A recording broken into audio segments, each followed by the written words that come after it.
역대상 9장. 이와 같이 이스라엘의 모든 사람들이 각자 자기들의 집안 족보에 올랐고 이 사실은 이스라엘 열왕기에 기록되었다. 한편 유다 백성들은 하나님을 거역했기 때문에 포로가 되어 바벨론 땅에 사로잡혀 갔다. 그 후에 몇몇 이스라엘 사람들, 제사장들, 레위 사람들, 그리고 성전에서 일하는 사람들이 가장 먼저 자기들의 고향 땅인 예루살렘에 다시 돌아와 살게 되었다. 유다 지파, 베냐민 지파, 에브라임 지파, 그리고 므낫세 지파 가운데서 그 당시 예루살렘에 정착한 사람들은 다음과 같았다. 유다의 아들인 베레스의 자손 가운데는 우대가 살았는데 그는 암미훗의 아들이고 오므리의 손자이고 이므리의 증손자이고 바니의 현손자이다. 실로의 자손으로는 그의 맏아들 아사야가 자기 아들들과 함께 예루살렘에 정착했다. 세라의 자손으로는 여우엘과 그의 친족들이 있었다. 이렇게 예루살렘에 정착한 유다의 자손들은 모두 690명이었다. 베냐민의 자손으로는 살루가 살았는데 그는 무슬람의 아들이고 호다위야의 손자이고 하스누아의 증손이다. 또 여로함의 아들 이브느야, 미그리의 손자이며 우시의 아들인 엘라, 이브니아의 증손이고 루엘의 손자이며 이브니아의 아들인 무슬람이 살았다. 이렇게 베냐민 지파 가운데서 예루살렘에 돌아와 정착한 사람들은 그들의 족보에 따르면 모두 956명인데 이들은 모두가 자기들 집안의 족장들이었다. 제사장들 가운데서는 여다야, 여호야립, 야긴, 그리고 아사랴가 있었다. 아사랴는 힐기야의 아들이고 무슬람의 손자이며 사독의 증손이고 무라요세의 현손이며 성전 관리의 책임자였던 아히두베의 5대손이다. 또 여로함의 아들 아다야가 있었는데 여로함은 바수훌의 아들이고 바수훌은 말기야의 아들이고 말기야는 마아세의 아들이고 마아세는 아디엘의 아들이고 아디엘은 야세라의 아들이고 야세라는 무슬람의 아들이고 무슬람은 무실레밋의 아들이고 무실레밋은 임멜의 아들이다. 또 그들의 친족들도 있었는데 그들은 각자 자기들 집안의 우두머리로서 그 수는 1760명이었다. 그들은 모두 하나님의 성전을 잘 섬길 수 있는 유능한 사람들이었다. 레위 사람들 가운데는 무라리의 자손인 스마야가 예루살렘에 정착해 살았는데 그는 핫숲의 아들이고 핫숲은 아스리감의 아들이고 아스리감은 하사비아의 아들이다. 또 박박갈, 헤레스, 갈랄, 그리고 맏다냐도 예루살렘에 정착해 살았는데 맏다냐는 미가의 아들이고 미가는 시그리의 아들이며 시그리는 아삽의 아들이다. 또 오바댜도 있었는데 오바댜는 스마야의 아들이고 스마야는 갈랄의 아들이며 갈랄은 여두둔의 아들이다. 그리고 베레기야도 살았는데 베레기야는 아사의 아들이고 아사는 느도바 사람들의 마을에 살았던 엘가나의 아들이다. 성전의 문지기들로는 살룸, 악굽, 달몬, 그리고 아히만과 그의 형제들이 있었는데 그들 가운데 우두머리는 살룸이었다. 살룸의 자손은 오늘날까지도 성전 동쪽에 있는 왕의 문을 지키고 있다. 이들 성전 문지기들은 모두 레위 지파에 속했다. 고레의 아들이요 에비아삽의 손자이며 고라의 증손인 살룸과 그의 친족들 곧 고라 가문은 그들의 조상들과 마찬가지로 성막문을 지키는 일을 맡아서 했다. 예전에는 엘르아살의 아들 비느아스가 성막문을 지키는 자들의 총 책임자였는데 주께서 그와 함께 하셨다. 무셀레미아의 아들 스가랴는 회막문을 지키는 문지기였다. 예루살렘에서 성전 문지기로 뽑힌 사람들은 모두 212명이었다. 그들은 모두 자기 마을에서 족보에 등록된 자들이었다. 일찍이 다윗과 선견자 사무엘은 그들을 신실하게 여겼기에 그들에게 성전 문지기의 임무를 맡겼다. 그들과 그들의 자손들은 대대로 성전 문, 곧 성막문을 지키는 임무를 맡았다. 성전의 문지기들은 성전의 동서남북 사방에 배치되었다. 그들은 각자 자기들의 마을에 살면서 순번제로 예루살렘 성전에 올라와서 7일 동안씩 자기들의 직무를 수행했다. 그들 중 레위 사람인 4명의 우두머리 문지기들은 성전의 방들과 창고들을 지키는 일을 맡았다. 그들 성전 봉사자들은 밤에도 성전 구내에 그대로 머물면서 항상 보초를 서고 매일 아침마다 성전 문을 여는 일을 했다. 그들 가운데 몇몇은 성전에서 사용하는 제사용 그릇을 책임 맡아서 그릇을 쓸 때마다 세어서 내어주고 또다시 세어서 받아들였다. 또 다른 사람들은 성전의 각종 제사 기구들과 그 밖의 여러 도구들, 그리고 고운 밀가루, 포도주, 올리브 기름, 향, 그리고 향료 등을 책임 맡아서 관리하였다. 그러나 여러 가지 향료를 혼합해서 향유를 만드는 일은 제사장의 아들들 가운데서 맡았다. 레위 사람 마띠디아는 항상 제물로 쓸 빵 굽는 일을 맡았다. 그는 고라의 자손으로서 살룸의 맏아들이었다. 또 그 핫자손 중에서 그들의 친족 몇 사람은 안식일마다 상위에다 새로 차려놓을 빵을 준비하는 일을 맡았다. 또 성전에서 찬양을 맡은 사람들도 있었는데 이들은 모두 레위 집안의 우두머리로서 성전에 딸린 방에 묵었다. 그들은 밤낮을 불구하고 언제든지 찬양하는 일을 도맡아서 해야 했으므로 성전의 다른 일들을 하지 않았다. 이들 모두가 자기들 집안의 족보에 오른 레위 지파의 족장들로서 모두 예루살렘에서 살았다. 기브온에는 그 성읍을 세운 여이엘이 살았다. 그의 아내는 마아가였다. 여이엘의 맏아들은 압돈이고 그 뒤를 이어 술, 기스, 바알, 넬, 나답, 그돌, 아히오, 스가랴, 그리고 미글롯이다. 미글롯의 아들은 시므암이었고 이들은 모두 자기 형제들과 나란히 예루살렘에서 살았다. 넬은 기스를 낳고 기스는 사울을 낳고 사울은 요나단, 말기수와 아비나답, 그리고 에스바알을 낳았다. 요나단의 아들은 무리바알이고 무리바알은 미가를 낳았다. 미가는 비돈, 멜렉, 다레아, 그리고 아하스를 낳았다. 아하스는 야라를 낳고 야라는 알레멧, 아스마웻, 그리고 시므리를 낳고 시므리는 모사를 낳았다.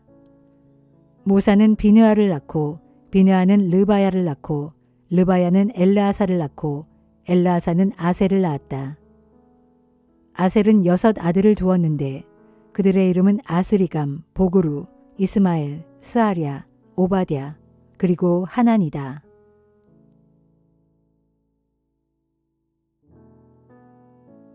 역대상 10장. 블레셋 사람들이 이스라엘에 쳐들어왔다. 이스라엘 사람들은 블레셋 사람들 앞에서 도망치다가 많은 사람들이 길보아 산에서 죽었다. 블레셋 군사들은 이스라엘의 사울 왕과 그의 아들들을 추격하여 사울의 세 아들 요나단과 아비나답과 말기수아를 쳐 죽였다. 마침내 사울 왕의 주변에서 치열한 전투가 벌어졌고 블레셋의 활 쏘는 자들이 사울을 알아보고 사울을 향해 집중적으로 화살을 쏘아대자 사울이 화살에 맞아 큰 상처를 입었다. 그러자 이스라엘의 사울 왕은 자신의 무기를 들고 따라다니는 부관 병사에게 명령을 내렸다. 네 칼을 뽑아 나를 찔러라. 이대로 있다가는 저 할례받지 않은 블레셋 군사들에게 사로잡혀 모욕을 당하겠다. 그러나 사울 왕의 무기를 들고 따라다니는 부관 병사는 너무 두려워서 감히 왕을 찌르지 못했다. 그러자 다급해진 사울 왕은 스스로 칼을 뽑아 세우고는 그 칼 위에 엎어져 죽었다. 사울 왕의 무기를 들고 따라다니는 부관 병사도 사울 왕이 죽은 것을 보고는 자신도 칼을 뽑아 세우고 그 위에 엎어져 함께 죽었다. 이렇게 해서 사울 왕과 그의 세 아들 그리고 그의 온 집안이 함께 죽었다. 이스라엘 군대가 블레셋 군대에게 크게 패하고 사울 왕과 그의 아들들이 모두 죽었다는 소식이 이스라엘 골짜기에 퍼져나가자 거기에 살던 이스라엘 주민들은 모두가 자기들의 성읍을 버리고 도망쳤다. 그러자 블레셋 사람들이 몰려와서 그 성읍들을 차지하고 살았다. 전투가 끝난 이튿날 블레셋 군사들이 싸움터에 와서 죽은 사람들의 물품을 약탈하다가 길보아 산중에 쓰러져 있는 사울 왕과 그의 아들들을 발견했다. 그들은 사울 왕의 옷을 벗긴 후 머리를 잘라 갑옷과 함께 가져갔다. 그리고 그들은 블레셋 온 땅의 곳곳에 사람들을 보내어 그들의 우상들과 백성들에게 승리의 소식을 전했다. 그런 다음에 그들은 사울의 갑옷을 자기들의 신전에 가져다 두고 사울의 머리는 다곤 신전의 벽에다 못 박아 매달아 놓았다. 그때 길르앗 야베스의 주민들은 블레셋 사람들이 사울에게 행한 모든 일들을 전해 들었다. 그러자 길르앗 야베스의 용사들이 모두 떨치고 일어나 사울과 그의 세 아들의 시신을 거두어 야베스로 돌아왔다. 그들은 마을 앞 상수리나무 아래에다 그들의 뼈를 묻고 7일 동안 금식하며 슬퍼했다. 사울 왕이 이렇게 죽은 것은 그가 주를 거역했기 때문이었다. 사울 왕은 주의 가르침을 따르지 않았고 도리어 무녀를 찾아가 점을 쳤다. 그러면서도 그는 주께 길을 묻지 않았다. 그러므로 주께서는 사울을 죽게 하시고 그의 나라를 이새의 아들 다윗에게 넘겨주셨다.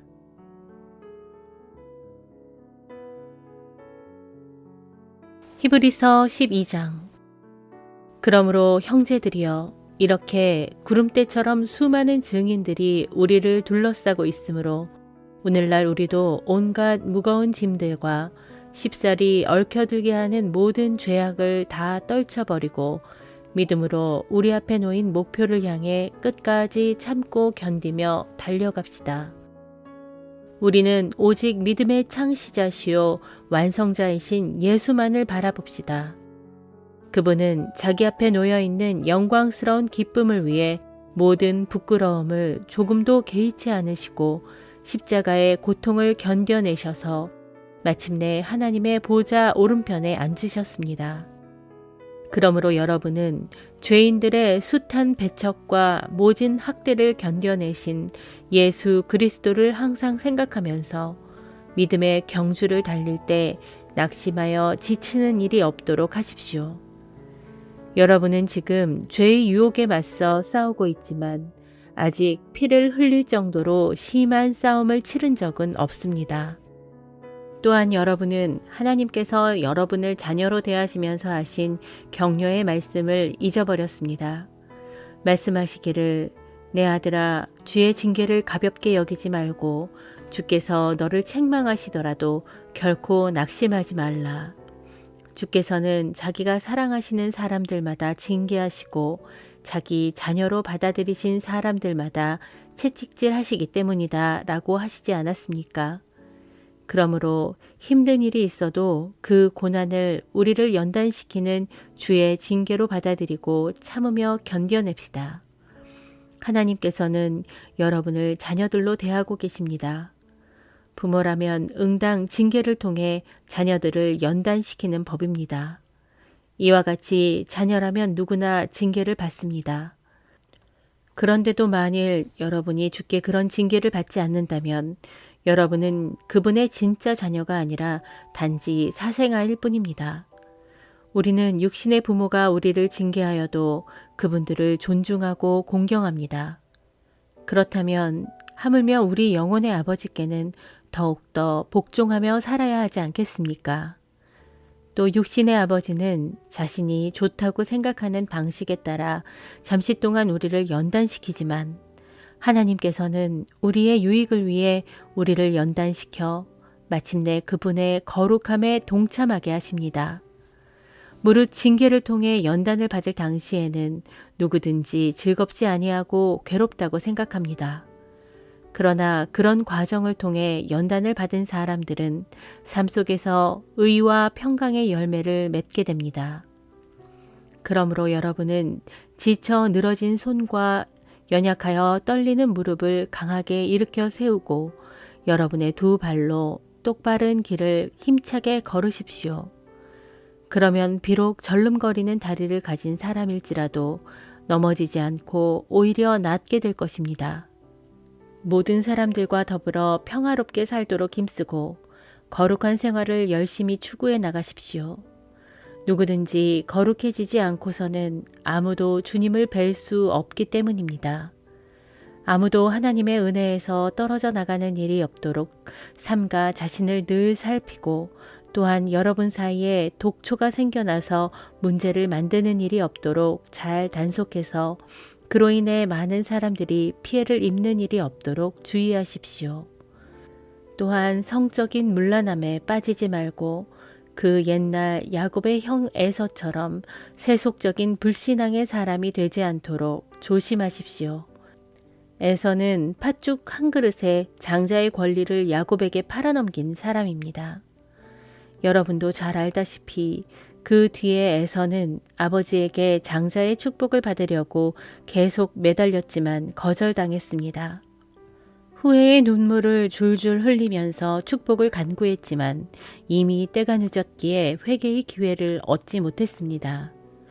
오늘날 여러분이 믿음으로 나아가 다다른 곳은 그 옛날 이스라엘 백성들이 율법을 받았던 시내산 같은 곳이 아닙니다.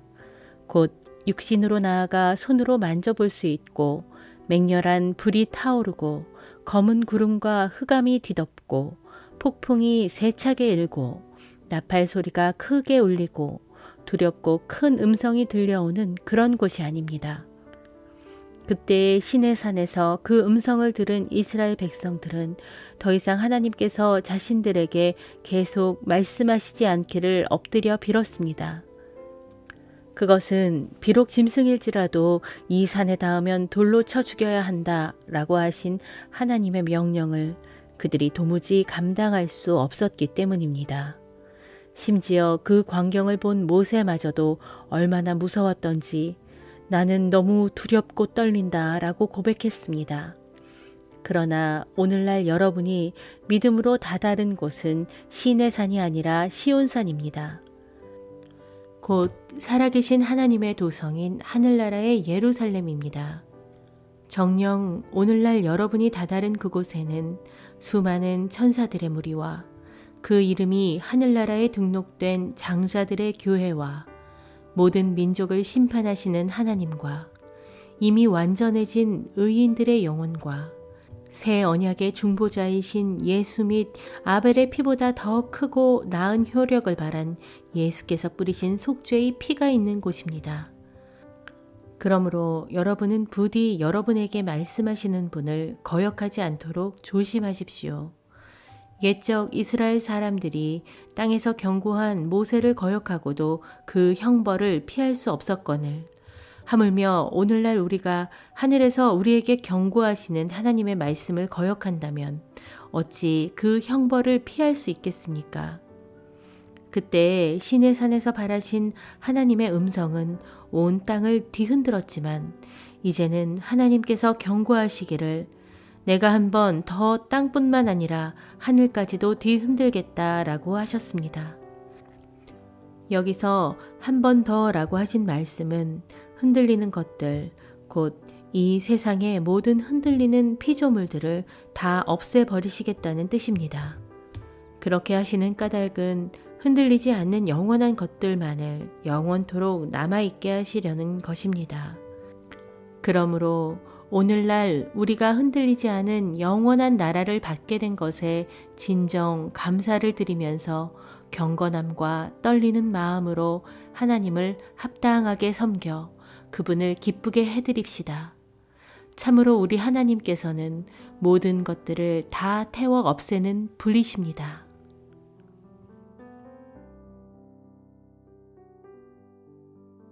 아모스 6장.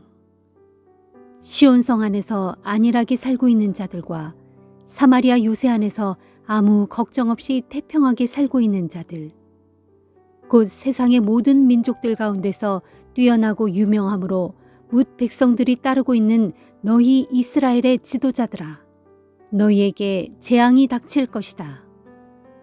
너희가 얼마나 좋은 땅에 살고 있는지 너희는 갈레로 건너가서 그 성읍을 한번 살펴보고 거기에서 또 큰 성읍 하맛으로 올라가서 그곳도 살펴보아라.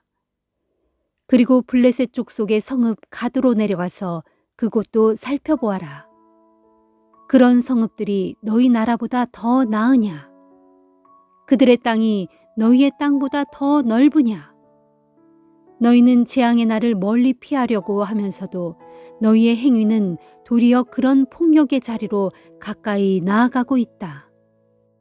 보라, 너희는 상하 침대에 누워 편히 자고 안락한 의자에 앉아 게으르게 기지개를 켜며 양떼 가운데서 어린 양을 잡고 외양간에서 송아지를 골라 최상의 고기를 요리해 먹는다. 너희는 또 비파 연주에 맞추어 헛된 노래나 흥얼대고 자기들의 기분을 즐기려고 다윗처럼 악기를 만들고 있다. 너희는 또 큰 대접으로 포도주를 퍼마시고 비싼 향유를 몸에 잔뜩 바르면서도 조만간 요셉 집안에 닥칠 재앙에 대해서는 아무런 걱정조차 하지 않는다. 그러므로 이스라엘의 지도자들아, 이제는 너희가 가장 먼저 사로잡혀 포로로 끌려갈 것이다. 안락 의자에 앉아 게으르게 기지개를 켜며 요란스럽게 흥청망청 즐기던 너희의 잔치판은 끝장날 것이다. 전능하신 만군의 주 하나님께서 자신의 이름을 걸고 스스로에게 맹세하셨다. 내가 야곱의 교만을 싫어하고 그들의 요새를 미워한다. 그러므로 내가 그들의 모든 성읍들과 그 성읍들 안에 있는 모든 것들을 그들의 대적에게 반드시 넘겨주겠다. 그날에는 한 집에 10사람이 살아남았다고 해도 그들 역시 다 죽게 될 것이다. 그러면 시체를 불살라 장례를 치러줄 친척이 와서 그 시체를 집 밖으로 옮기면서 집 안에 있는 사람에게 묻기를 아직도 내 곁에 남아있는 시체가 더 있느냐 하면 그가 대답하기를 이젠 없다 하면 또 그 친척이 또 말하기를 쉿, 이제부턴 조용히 하라. 너도 주의 이름을 함부로 부르다가는 자칫 죽을지도 모른다 할 것이다. 보라, 주께서 명령을 내리셨으니 대적들이 와서 이스라엘의 모든 큰 집들은 쳐서 둘로 갈라지게 하고 모든 작은 집들은 쳐서 산산조각을 낼 것이다. 말이 어찌 울퉁불퉁 솟아나온 바위 위에서 힘차게 달릴 수 있겠으며 또 그런 곳에서 소가 어찌 쟁기질을 할 수 있겠느냐. 그런데도 너희는 공의를 뒤엎어 쓸개마냥 독약으로 바꾸었고 다디단 정의의 열매를 쓰디쓴 쑥으로 바꾸었다. 로드발, 곧 헛된 것으로 기뻐하는 너희들은 스스로 말하기를 우리가 우리의 힘으로 우리의 가르나임, 곧 우리의 뿔을 취하지 않았더냐 하고 자랑한다. 그러나 전능하신 만군의 주 하나님께서 너희에게 말씀하신다. 이스라엘 족속아, 이제 내가 한 나라를 일으켜 너희를 치게 할 것이니 그 나라가 너희를 쳐서 너희의 온 땅, 곧 북쪽의 하맛 어귀에서부터 남쪽의 아라바 시내에 이르기까지 너희의 온 땅을 차지하고 너희를 억압할 것이다.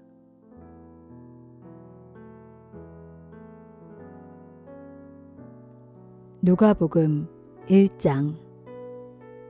며칠 후 마리아는 일어나 유대의 한 산간 마을로 서둘러 갔다. 그녀는 사가랴의 집으로 들어가서 엘리사벳에게 인사했다. 마리아의 문안 인사를 받을 때 엘리사벳의 뱃속에서는 아기가 뛰놀았다. 그때 엘리사벳이 성령으로 충만해져서 마리아에게 큰 소리로 말했다. 마리아야, 너는 여인들 가운데서 큰 복을 받았구나. 내 태중에 있는 아기도 복을 받았구나.